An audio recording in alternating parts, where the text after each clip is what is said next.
Purpose. My name is Liz Reed. I am one part of the art duo and writing duo Cuddles and Rage, and also the author and artist of the graphic novel Bites of Terror. Before we get started chit-chatting it up, I just wanted to go through and have everybody introduce themselves real quick. Sure. My name's Kevin Panetta. My name's Kevin Panetta. I wrote a graphic novel called Blue, and it's like a YA romance thing. And I wrote a magical girl book called Zodiac Star Force. I wrote Archie for a while, and then a bunch of like cartoon-related comics and stuff like that. Yeah. I'm Lisa Gullickson, and I write about comics for Comics Bookcase. I'm also half of Comic Book Couples Counseling, and yeah. Which is a podcast. Which is a That's really podcast cool for that she does listening. with her husband who's sitting next to her. I'm Brad, and in addition to doing Comic Book Couples Counseling, I write for Film School Rejects. Yeah, and I wanted to point out about your podcast that you guys are kind of journalists on writing comics because of the different people that you talk to with your podcast. Do you mind giving some examples of writers that you've spoken to in the past? Yeah, I mean, this week, if you go to comicbookcouplescounseling.com, you can listen to Chip Zdarsky and Jason Lowe talking about The All-Nighter. We've had Jeff Smith from Bone on recently, Jeff Lemire. Who else has been on? Cool. Scott Snyder's been on. All kinds of really rad people. Yeah. Liz Reed's been on. But not Kevin. But not Not Kevin. Kevin, no. Yeah, we were talking about that.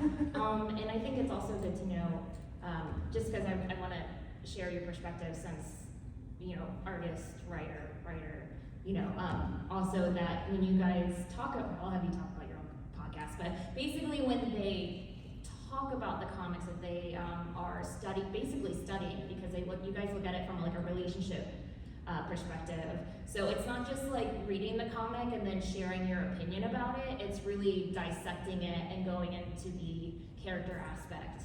What we do for our non-creator corner episodes is we pair a comic book couple like Scott Summers and Jean Grey to a relationship book like The 5 Love Languages, and we apply what we've learned from the relationship book to the couple, and then apply what we've learned from our conversation to our own marriage and to our own lives. And we've survived 3 years ago. yeah, still going strong. Awesome. And then before I get into leading the discussion, there will be a Q&A towards the end, so you'll have time to ask questions. But just out of curiosity, in this audience, how many people are looking to publish their comic or wanting to learn more about the writing process? Yes. And how many people are artists? Okay, awesome. Thank you so much. We'll try and touch on a little bit of both. But what I wanted to kick it off with is, you know, especially since we're focusing on writing here, when I started writing comics, I felt like the biggest hurdle or discussion that I had with my co-writer, who's my husband, was when you write comics, there's there's a limitation of space in a way because you're not writing prose, and then there's a real, somewhat, I guess depending on your right, limitation on using the word bubble. Because if you fill it too much with space, I know for me personally, when I read comics like that, I skip it. I'm like, pretty pictures. So Kevin, I just wanted to start with you on your approach and your learning curve and figuring out like the right way to utilize a word bubble. I think, I mean, I try to be pretty minimalist with dialogue and things like that. You can get overzealous with word bubbles and they'll fill up a page. And yeah, I do the same thing. If I open up a comic and the first page is just all text, for example, I'll just either skip that or skip the whole comic. I think one way to do it is just to make sure you're always, instead of fluffing things out, always writing towards something. You know, if you have things your characters are feeling, you need to make sure that that's the main thing that you're writing about and you're not filling it up with a bunch of fluff. And having dialogue serve dual purpose, which is really hard, it's kind of the hardest thing to do, but if you can achieve that, then you can kind of really streamline it. Can you elaborate on dual purpose? Yeah, so, God, what is a good example of that? You know, you might have, oh jeez, can I pass something? Yeah, sure. Yeah. I like to say it, but then I can think of an example, but I'll think about it for a second. Yeah, sure. And so like Brad and Lisa, I mean, like you guys have read like various styles of comics, and especially I feel like, you know, I come from like more the indie comic world, you know, published like through like quirk books and stuff and self-publishing. But you guys have read more like traditional comics and indie comics, so I feel like you've probably seen a whole spread of styles. I mean, for me personally, especially with the word balloon, you know, I grew up with like Chris Claremont, right, where every panel is jammed with bubbles and captions, and I loved it at the time, but when you revisit it, it's so unnecessary. Like, I like the minimalist approach. Like, when I open up a comic and I see nothing but words, well, then why am I reading a comic, you know? I want the art. And I think, I think so much can be communicated now without overstating. Like, the writer, I think, of comics has gotten used to the idea of writing comics because it's, you know, it's now such a popular medium that they don't feel like they have to prove themselves a writer when writing a comic. Really? I feel that way. Can you elaborate? Well, I mean, like when you open up a contemporary comic versus opening up a classic comic, you don't see the writer like lifting word weights. Mm-hmm. You know, they're like, I think like the writer is there now to showcase the artist and have the art tell the story because it's a comic book. That being said, there are always exceptions to the rule where you pick it up and it's dense with text and the text is really Sure. beautiful and wonderful. You Yes. know, so, yeah. I hate to make a general rule about art, you know. No, I that love makes general sense. rules. But I think, you know, my background's also in picture books, and I think it's kind of, you know, very similar to comic books, where, you know, you don't want to like repeat what the image is already showing you in picture books. Like that's the key thing that they say in writing for, you know, younger audiences. And of course, the same applies to comics. So I'd love to transition into that dialogue that you have with the artist itself, because you know, you in a way you are a writing duo. Oh, absolutely, and you have to know what your artist is capable of too. Like when I wrote Bloom, I started from the ground up with Savannah, which I think is the best way to do a comic. If you're working with an artist, especially if you're just a writer, the worst thing to do is just write something and then go to somebody and be like, I wrote this and I want you to draw it. And then the feeling is like they're drawing your thing. And it really should be a collaborative process, because as much as being a comic writer is super fun, it's the least important job of the two. Like the writer, I mean the artist does so much work in storytelling and of course just the labor of the art compared to an artist. So you really want to make, or compared to a writer, so you really want to make sure that you're working with them to do something that one, they're capable of, and two, that they'll enjoy. I mean, I think that's like the core of a relationship with an artist. But when we started Bloom, like we just kind of talked about it, and I was like, hey Savannah, what kind of, Savannah's the artist, sorry, Savannah Ganesho. And I was like, hey, what kind of comic would you want to do? And she was like, maybe like a romance thing. And I was like, maybe it'll be at a bakery. And she like drew some pictures, and she's like, what if it's these two guys? So then we started from the ground up together. And then of course I went away and wrote like a whole script and stuff. But yeah, Yeah. I think the process should be as collaborative as you can make it. Did she edit you as well? Yeah, sure. Yeah. I mean, I don't edit her much because she's drawing stuff. I'm not like, hey, don't put the characters of Yuri on Ice in the background of this panel or whatever. But yeah, she edits me, and we talk about a lot of stuff, like, oh, you know, what's the emotion in this scene? What, you know, why are these characters doing this right now? It's all stuff you want to make sure you're getting right. So just having somebody else look at your work is great anyway. So, and I'm always happy to take a good edit. Yeah, and I think you're making a point about like not really messing with the artist that much.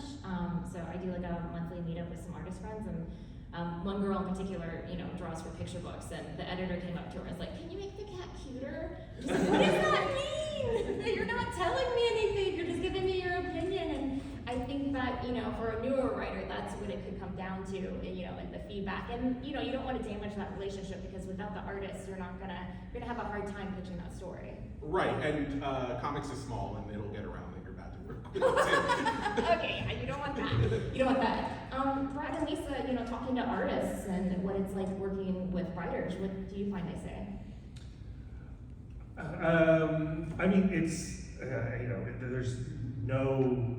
there's no single answer. Like every person we talk to has like a different strategy around their collaboration. We have talked to plenty of writers who have been assigned an artist after they have written their script.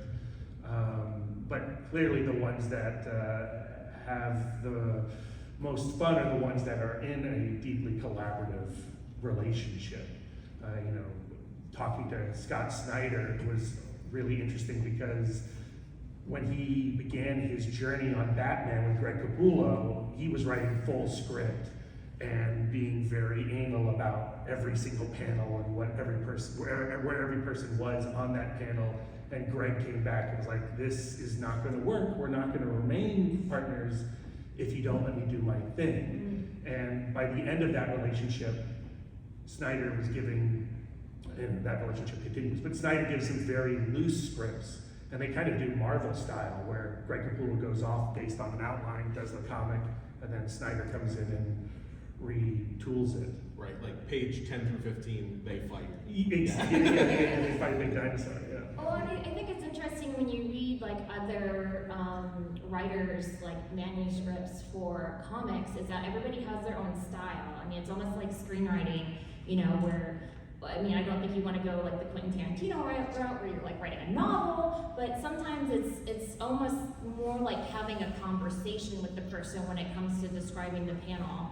And when I've had the opportunity to peek inside somebody else's manuscript, it's so weird to me because my scenario where you're writing and drawing, it's kind of, I don't have to like explain things to people, but it's a lot of, I don't know if you do this, Kevin, a lot of like, this character looks like Gremlins meets Cinderella, and kind of trying to give that visual aid. No, I don't do that at all. Yeah, okay. I see that all. I usually I'll let the art, I mean, for character design and stuff, Yeah. that is a part where I'll edit them a little bit. Like if they come up with a character design and it feels not right, I'll say something. But generally, I mean, they're an artist, they know what they're doing. I can't Yeah. draw to save my life. So I'm pretty happy to let them handle that side of things. Okay, and correct me if I'm wrong, because I'm more on the indie comic side, but Brian Michael Bendis, right? Yeah. He has a wonderful book. I don't know if you guys have read it, but it's basically dedicated to, the artist-writer relationship. So definitely, I forgot the name of it. It's called Words with Pictures. Words with Pictures, yes. So if you haven't heard that book, go get it. I think it's like the most straightforward book addressing that kind of situation. And Bendis is a guy who loves that word balloon. He does Yes. the opposite of everything that I said. He's doing okay though. He seems to be doing all right.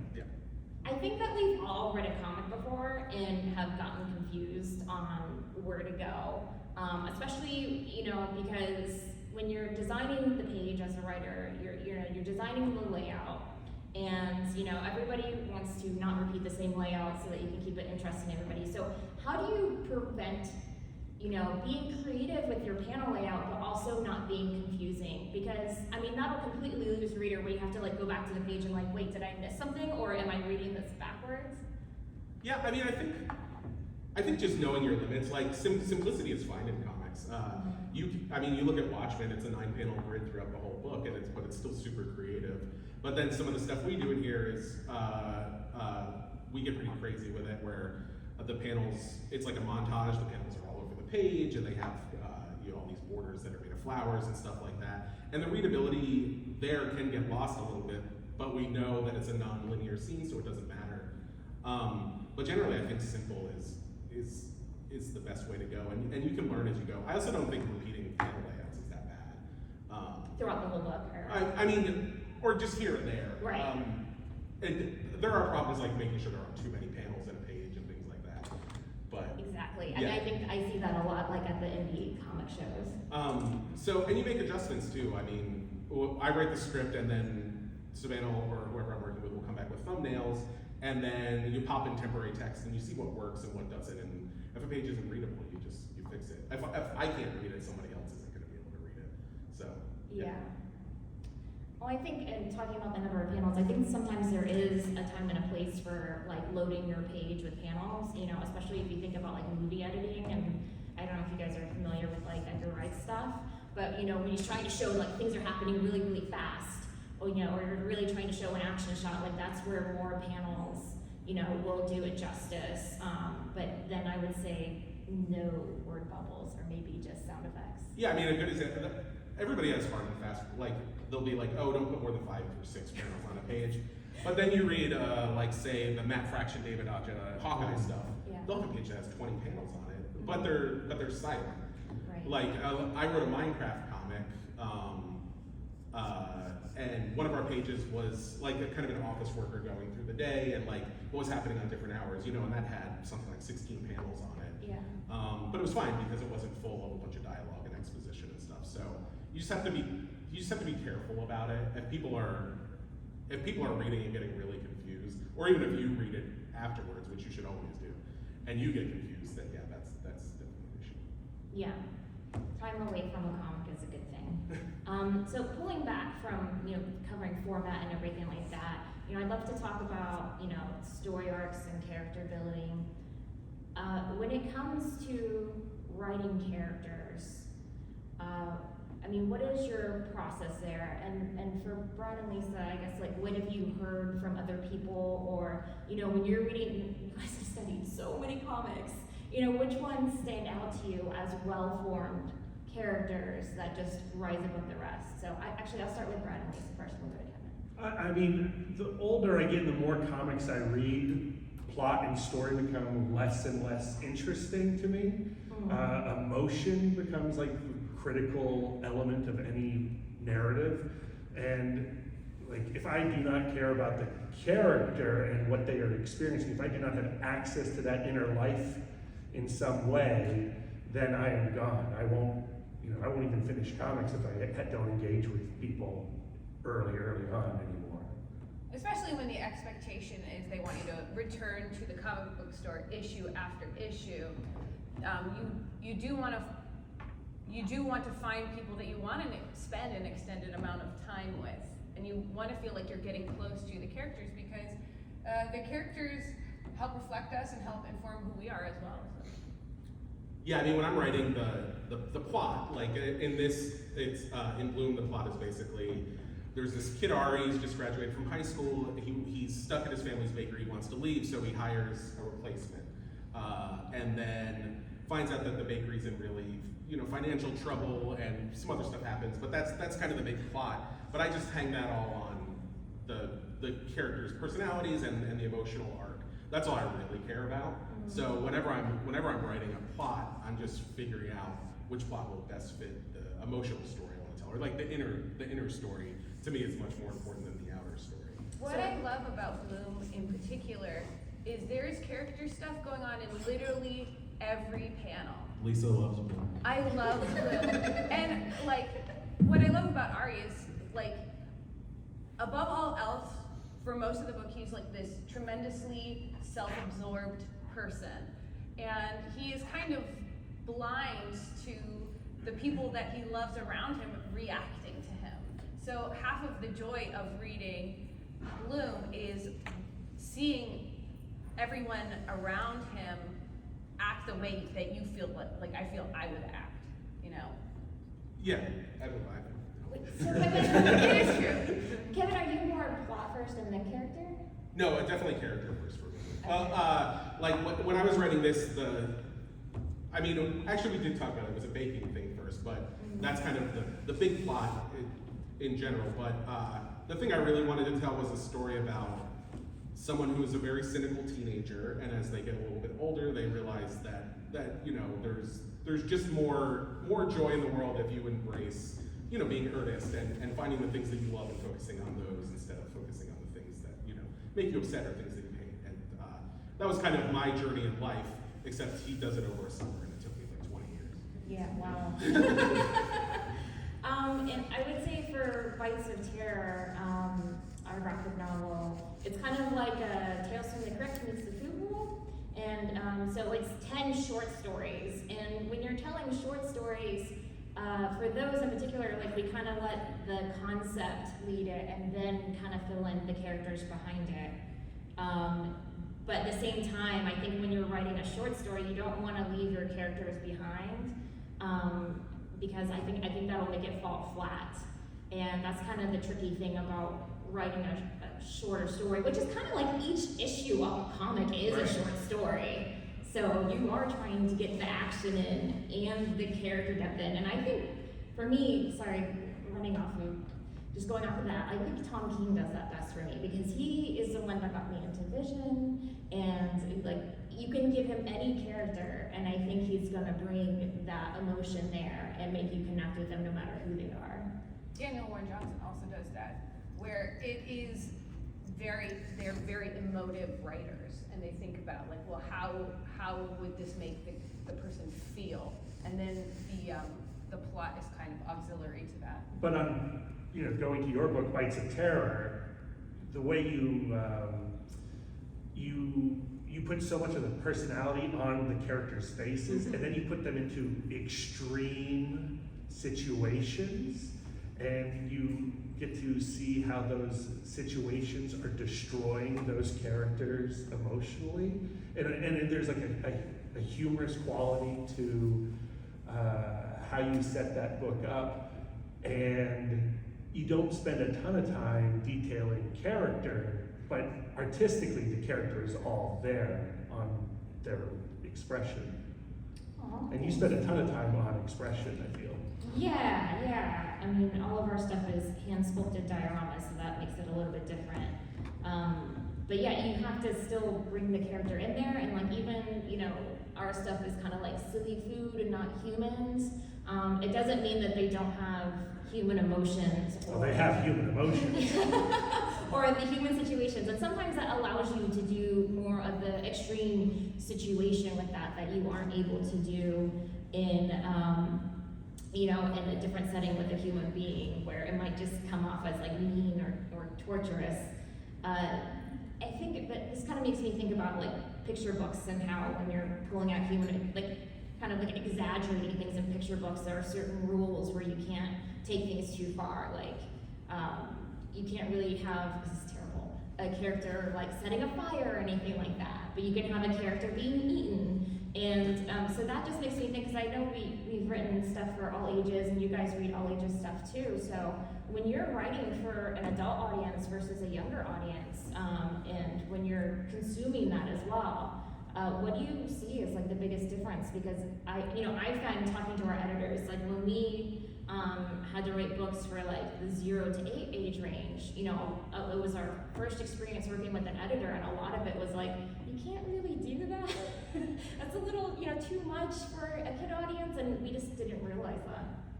Yeah, I mostly write for teenagers, and I feel like when it comes to YA stuff, the only real big difference is just the age range of the characters. Mm-hmm. I think the content is usually not watered down very much. But I've written for younger, so I ghostwrite children's books as well, like picture books. Mm-hmm. And the biggest thing there is, besides the content, like you were saying, is vocabulary, making sure that you're not just filling it with a bunch of vocabulary that younger readers aren't going to know. And also putting the younger characters front and center. I can't really, because it's ghostwriting, I can't really talk about the plots of those books, but I had written one book that was kind of focused on like a generational story, and had to really turn it around and tell it from the point of view of the main character, because kids want to read books, about themselves. Yeah, they don't really want the adult putting it in there. And just one quick note too, for writing comics for kids, the panel layout and the number of panels is vastly different. It's a lot less. Yeah, I'm writing a middle grade graphic novel right now, and typically it's smaller format. It's like usually 4 panels per page, and much less text, and more action and things like that. Yeah. Brad and Lisa? Well, it's interesting you're talking about panel layout for younger readers. We had Jeff Smith on talking about Bone in his new book, Tukey, and very simplistic layouts, but those simplistic layouts do allow for real shock and awe when you switch those panels out. Like when you go from 4, 4, 4, 4, then suddenly 2 or suddenly 1, the page really does like slap you across the face. I think that YA is one of the most, not just YA, I mean like all ages comics is some of the most exciting stuff being written in comic books today. Yeah. I think that the idea of creating a story that can be meaningful for every reader, I think it's a tremendous challenge, and when that challenge is met, I think that we end up with really transcendent stories where the priority is message, the priority is optimism often. And I think there are some really beautiful all ages comics going on right now. Yeah, I mean, even if you go to like movies, you look at like Chip 'n Dale Rescue Rangers, which I recently watched. I don't know if you've all watched So that, good. but that movie is amazing. I've heard of it, so cute. It's so good, and you know, it's a kids' film, and you know, you watch it with your like nibblings, and they're gonna have Not a get every blast. ref- Well, they're not gonna get every reference, but they're gonna have a blast watching like Chip go down the toilet or whatever. And you they know? do get to talk about pogs, and that's nice. Yeah. Oh, oh, sorry. No, that's it. I was just gonna say one last question for me before we open it up to the audience, and if you have anything else to add. Does every story have to have a message? I personally am a very message-forward reader, and I find that if you don't include a message will include itself. I think that level of consideration of what am I trying to say? Is this a meaningful thing? I think that I, as a reader, like abhor shallowness. Like I want to be spoken to. So. Lisa has to be deep. Lisa cannot not be deep. But one of our great joys on the podcast when we're talking to creators is discovering that like every theme that Lisa has found within a comic has not been planted there intentionally by the creator. And They're like, what things? Lisa will like, you know, tell Jeff Lemire what the Bone Orchard mythos is about, and he'll be like, huh, yeah. But yeah, intention is. I'm not deluded. Well, do you feel the same way, Brad? I don't think every book needs to have a message, but I do think that every book will have a message placed on it.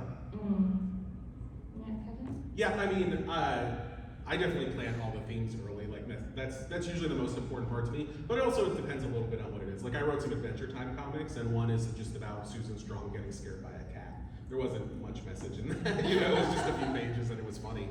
But like I just wrote a slime graphic novel with like a slime YouTuber, and that even has a message in it. So yeah, I mean most things.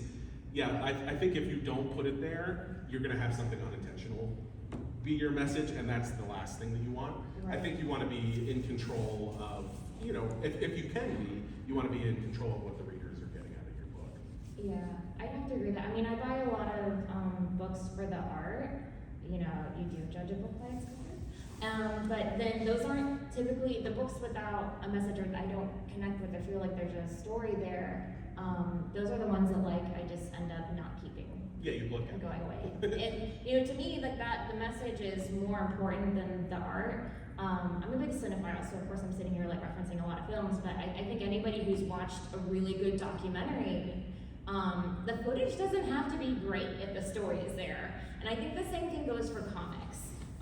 You know, you don't have to be the best artist in the world to tell a good story. So if you're an exceptional writer or your writing is, you know, from your heart, I think you can still tell an amazing story, you know, with even just stick figures. I think like Don Hertzfeld, you know, his animations basically exemplify that. Oh yeah, or like Frank Santoro, who's a really great he's not a great artist actually, but he understands page layouts and he writes these really emotional stories. Like Pompeii is a really good book. And then Julia Wirtz is another creator.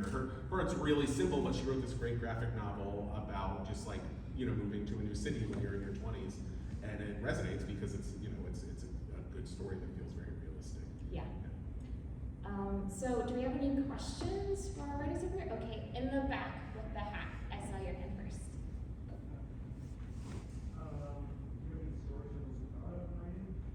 And do we have any stories we're most proud of writing? Yeah. I'll throw it to Kevin first. Yeah, I mean, for me, it's still Bloom. It's been such it was the one book that I wrote, so I outlined the book for months and months, and then I got so into the story while I was writing it that I wrote the whole script, 350 pages in 4 16-hour days.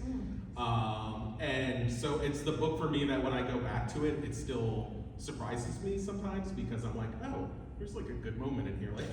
Like it's still a book that I really like, and I definitely long to do more like it. And there is a sequel coming. That's definitely the thing I'm most proud of. I love that feeling. Yeah, when you go back and you read something, because like sometimes when you're at the end of a book and you've gone through so many versions, you're like, is this good anymore? Yeah. And you go back and you're like, oh, okay. I guess the story that I'd be the most proud of would be the story Preserved in Bites of Terror. It kind of covers a disturbing mother-daughter relationship. And so, is it autobiographical? It's not because it's a peach, it's food. But you know, that was a very therapeutic one to write. So you can come by our table and D29 and skip to the end and know what I'm talking about. Any other questions? Yes, right here. You talk about panel layout. How do you balance issue layout where you have a single story issue? You can talk about one issue could be its own self-contained story, but then you got 5 more issues you got to tell the story, right? How do you balance character, plot, layouts, all that stuff when you're writing issue by issue, as opposed to the Claremont works, which were pretty self-contained?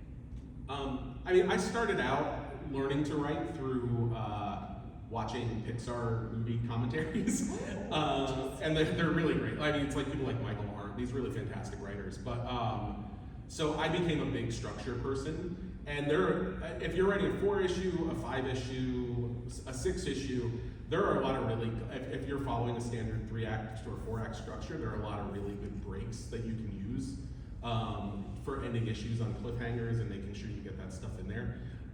You shouldn't be, married to that stuff, but it's a great tool to use. So, if you have a 4-issue miniseries, moving from Act 1 to Act 2 is usually a great place to start, to end the first issue.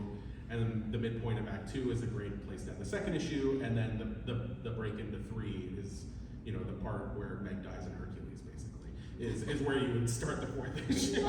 Spoilers for Hercules. But if you're writing like a 5-issue arc or a 6-issue arc, I mean, like, structure is essential, right? You can't like free-form. Yeah, I mean, you could try, but there's going to be so much stuff at the end that you're going to be angry at yourself.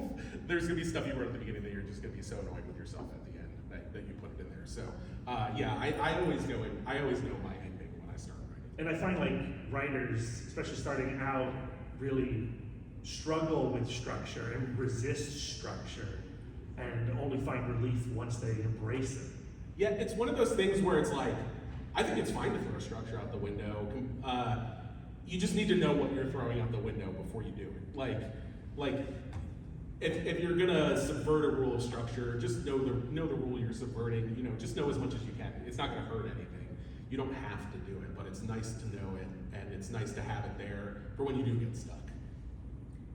Speaking of cliffhangers, I was listening to one writer, and they were basically saying that every page turn should be a cliffhanger, like making It's the true. person want to change the page. Now, how do you do that though? Because it has to be. I mean, I'm assuming that it can't be like whoa. I mean, a really good one is, but like, let's be realistic. I mean, it's everything. It's hard to do. I think it's one of the hardest things to do. But it's like, if you're reading a comic, you probably don't even think about it, but like, say you're reading a comic and Magneto shows up or whatever. He's not gonna, if you're reading a comic like this, Magneto's not gonna show on this page. He's gonna show up when you turn the page, and he's gonna be right here. Mm-hmm. Because something about that action and having a surprise, it's just like, you don't want to be reading one page and then you see a surprise on the other side, you know what I mean? Yeah. So it is important, and every page is like a little self-contained thing. It's hard to pull off, but it feels good when you can do it. Especially when they put a Snickers ad right there. Right, and you can't tell if it's part of the comic or not, and you're like, why are these guys just eating Snickers? Don't they have to go fight Titano? Who's somebody that does that fast, just so we can reference it? I mean, Jillian Tamaki is pretty amazing at it. I think, which is in this one summer. I think some of the work J.H. Williams does in Promethea is really incredible. About Chris that. Samney Yeah. does awesome page turns. Yeah, and they're really more evident like in Jonah, Yeah. which is like his more younger reader book, because of what Brad was saying. There's a more limited panel layout, so when he kind of plays with that and has big reveals on turn pages and stuff, it really stands out, and it's good. Yeah. Awesome. Any more questions? Sorry, over here with the. So if you were writing like limited series or something like that, how do you kind of write limited series then? Like plot wise, stuff like that? Okay, so the question is, if we were writing a limited series, like how do we map it out from beginning to end, plot-wise? So, I mean, I start with just, I just try to like kind of I call it a vomit pass, but I just kind of just start writing and try to write everything that I want to get in there. And then once I do that, you'll start to see more ideas. It's good just to get it on the page, and then the ideas sort of will start to come to you. And beyond that, I mean, knowing your ending and then starting over. Like once you get through all that and you kind of know some of your big points you want to hit, then you want to start over from scratch. And then structure, I think, is just a big thing. You'll find moments in your story where you don't know what to do, and then you'll like say, what's something similar to this? And you'll watch something or read something, and you'll say, oh, they did this here. And you don't want to do the thing they did, but you want to understand why you like the thing they did and how you can make that work for your story. I like to take stories that I like and just like boil them down to the bones of what's interesting about them to me, and then build back up off of that. Yeah. It's so hard to explain how to like come up with a story. But how many passes on that do you do before you're like, okay, this is the script that I'm happy with? So my whole process is I do this vomit pass. I'll do a structured pass where I'm looking at 3-act structure, which the big things in that are like, you know, you're starting out in somebody's life and then a big change happens, then they have to live through that change, and then at the end, usually that change, you know, affects them going forward and their character is changed. It's pretty simple, but it maps onto almost every story. So I'll do a pass like that, and then because of the page turn thing we were talking about, I'll do a page-by-page outline before I even start writing a script. Not everybody does that, and it's not necessary. But for me, it's great to know, okay, this is gonna happen on the next page, so here's all the stuff that needs to happen on this page. And then once I do that, I'll rewrite it a few times, and if I have an editor, which I usually do, they'll rewrite it too, or not rewrite it, but they'll tell me everything wrong with it, and then I'll make it better, and everybody will pick up better writing. And yeah, and you know, when it's done, it's done. You can fiddle with it forever, but I'm just, you know, when you're happy with it, I guess. I guess I'll comment on like what it's like with a writing duo, because I write everything with my husband. So we don't really. If it was just me, I would definitely be a vomit pass person, because that's just how I work.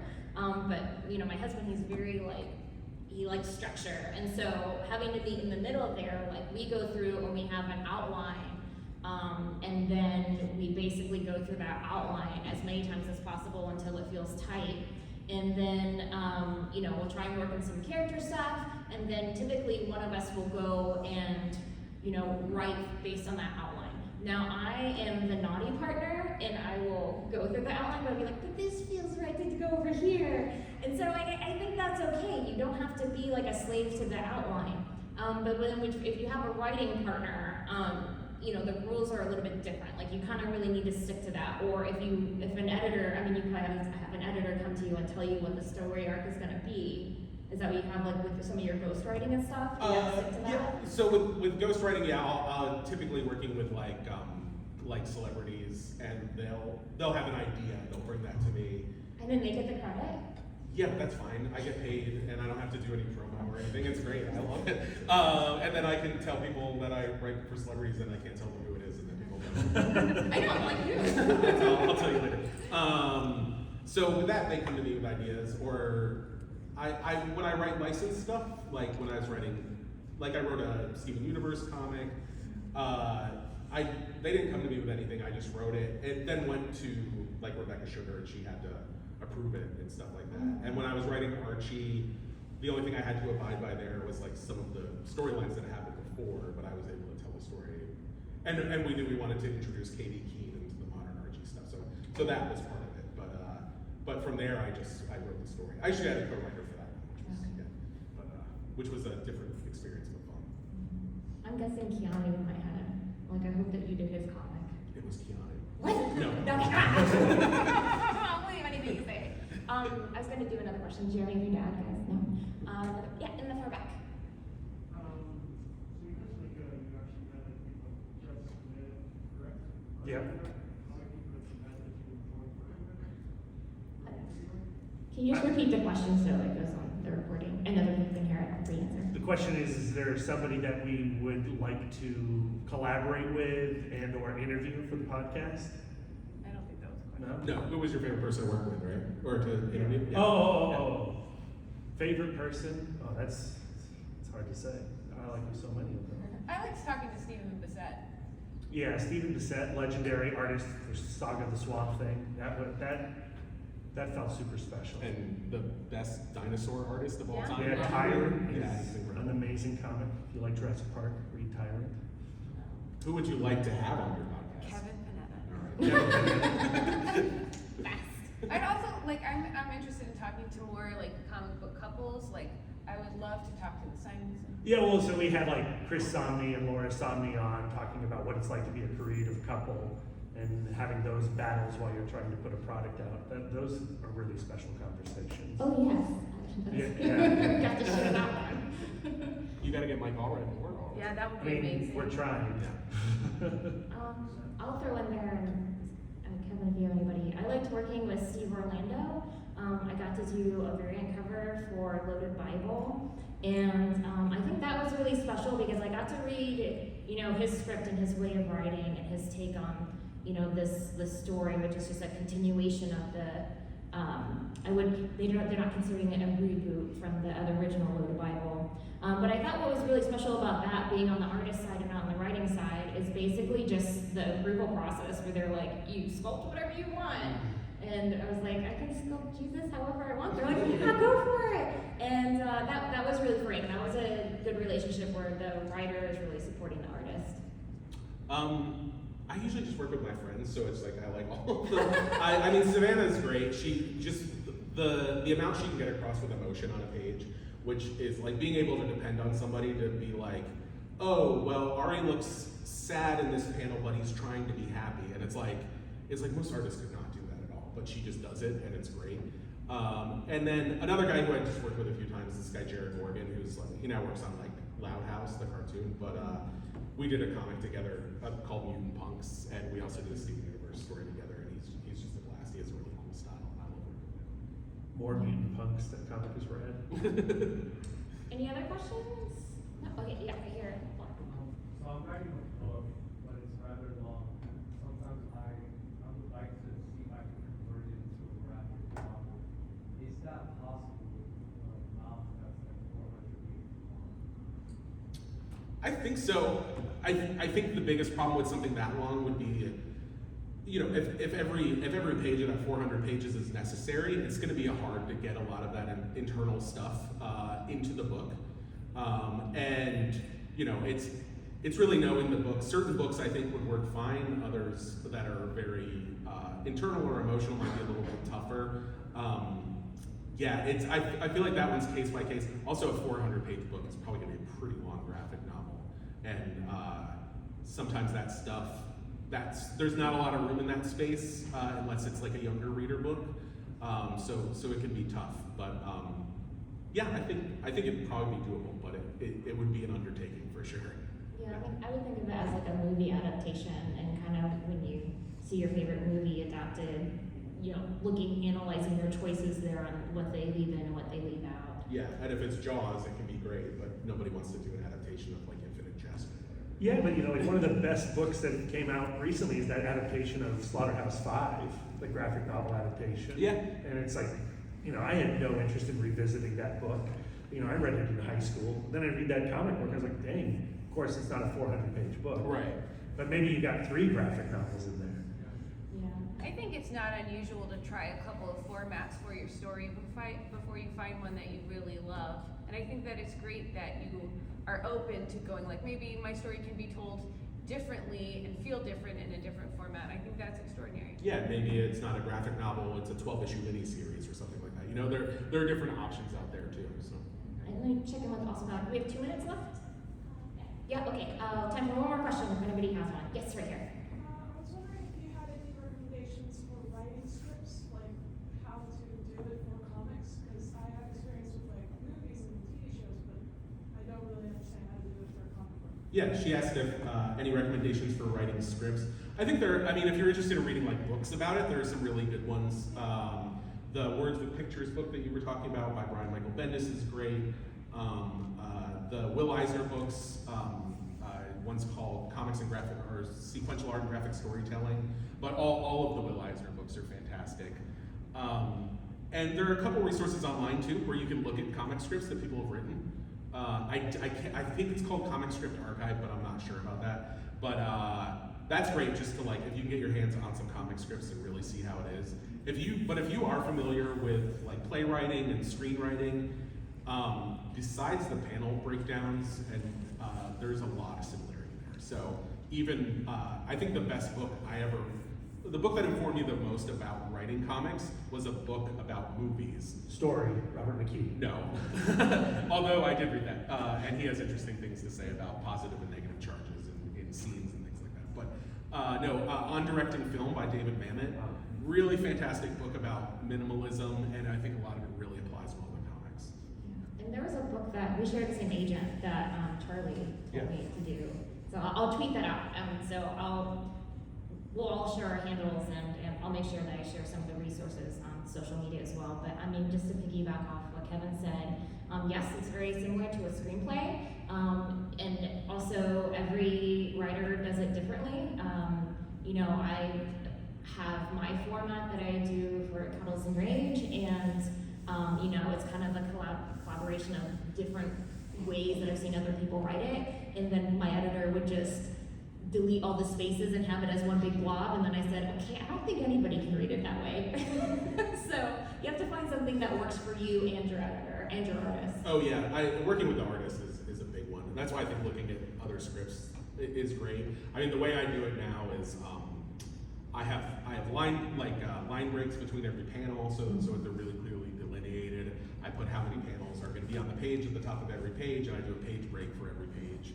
And artists really like that. I think just making sure that you say how many panels is on a page is the biggest takeaway that you can have from that you're not going to see in a screenplay. Because if you don't list out like how many panels they're going to go into, then I think it becomes really hard for them to visualize the next steps and to make sure that they have enough space towards the end. Time is up. Okay. So I just want to say our handles real quick so you guys can find us, and we'll share some of the resources that we talked about today. So I'm Liz Reed, and you can find me at Cuddles and Rage everywhere. Oh, I'm Kevin Panetta. You can find me at Kevin Panetta on Twitter. And can I say my books? Yeah, sure. I wrote Bloom. I have Bloom 2 coming out in like 2024. I have a book called Slime Shop coming out next year, and another 4-book series that hasn't been announced yet. I'm Lisa Gullickson. You can find me at Sidewalk Siren on Twitter. You can find me on Comics Bookcase. I write the column YA Free Period, and I also do reviews. And you can find me on Comic Book Couples Counseling. comicbookcouplecounseling.com, CBCC podcast on Twitter. That's it. And Film School Rejects. And Film School Rejects. Yes. And if you have any other questions, you can see me at table D29 in Artist Alley. Thanks, guys. Thanks, everybody. Thank you.